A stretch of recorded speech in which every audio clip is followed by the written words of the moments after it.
Hello, everybody. So, my topic today is reading with your child for 20 minutes. I currently work at an elementary school here in Big Spring, Texas, as an RA, which is a Reach Associate.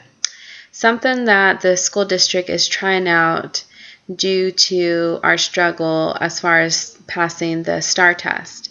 If you are around the West Texas area, Midland, Odessa, Big Spring, I'm sure you have seen on the news that we are in jeopardy of losing our accreditation as far as school due to us not being able to pass the STAR test.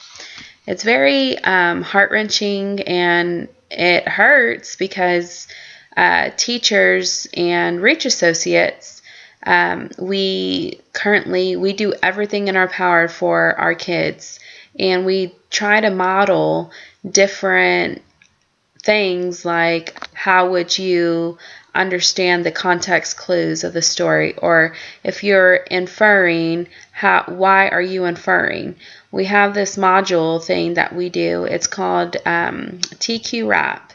And what we make our students do is we make them go through the questions, underline certain things that would help them go through the passage to prove to us that that is the answer. However, according to our statistics in school, this is what we're looking at. I'm currently dealing with fourth graders, okay? So I co-teach with some teachers. I help kids who struggle with reading. We currently have 89 students in the fourth grade, okay? Out of those 89 students, 3 of them read at a kindergarten level. 17 read at a first grade level. 13 read at a second grade level. And only 6 kids are at their graded level or can read above their grade level.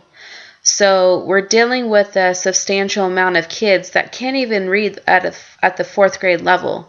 So my next question is, how can we help them if they can't even read? And it all comes down to it has to start at home. It has to be at home, where they need to be supervised and also be helped with their parents. If their parents don't have an interest in reading, they're only going to mock what their parents do. So if the parents could model certain ways of reading or articulate their words, as far as when it says, the story says she surprised her by saying happy birthday. If we articulate our words, then that would help our kids understand what the words actually mean, what surprise means, where the commas go, where do we stop, if there's a period, how can we read the question in a question format, when do we need to take a breather, when we see a comma. Majority of our kids do not know that, and it's pretty sad.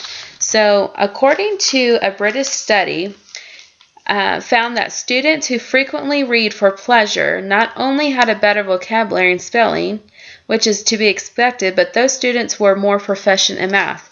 When kids bring home math problems, there are stories that have numbers in it in order to get the answer. So if they can't read, how are they going to do the math problems? Another thing I found is reading fiction helps children be more empathetic. The University of Buffalo stated that students who read novels could put themselves into other people's situations more easily.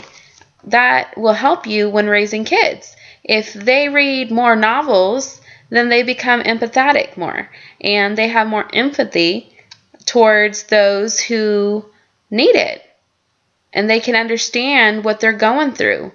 And that would be a learned behavior by reading. If they don't read, they don't know. If they don't know, then whose fault is that? That's what I say. Another thing, reading can boost self-esteem and communication skills. That is very efficient. If a kid feels confident with the vocabulary, they're going to be feel confident when reading out loud with others in the classroom, or they'll be confident in communication with others. Another thing, parents tend to punish their kids and be like, "You go read a book." We shouldn't make reading a book a punishment. Parents should be more motivated to help the kids who want to help them want to read. And if we don't want to do that as parents, then we're setting ourselves up for failure. According to K12reader.com, for every year that a person spends reading either independently or being read aloud to, then his or her lifetime earning potential goes up considerably. Reading 20 minutes a day equals to about 87 hours a year. That is very low. And I think if parents or guardians would implement reading in their household, then we can see a drastic change, especially when taking the STAR test, which we really need to concentrate on, and parents need to know that's what we need to do. A lot of parents, more than what you ever know, disagree that 20 minutes is not very important. So hopefully the speech will signify the importance of reading at the house. I can't even talk. Thank you.